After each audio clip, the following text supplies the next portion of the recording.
Hello everyone! In this video, I'm going to show you how to check in online for a flight on Spirit Airlines. To check in online for a Spirit Airlines flight, you can use the Spirit Airlines mobile app or go to spirit.com.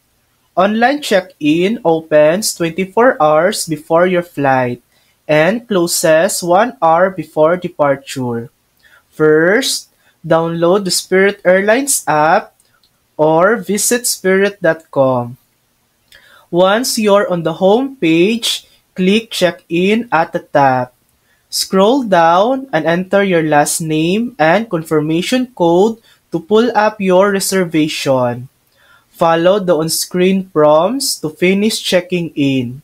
This is the perfect time to purchase bags, choose seats, and add your known traveler number if needed. Once complete, you can purchase your digital boarding pass in the app or have it emailed to you. And that's it. That's how to check in online for a flight on Spirit Airlines. Thanks for watching! If this video helped you, please like and subscribe for more helpful tutorials.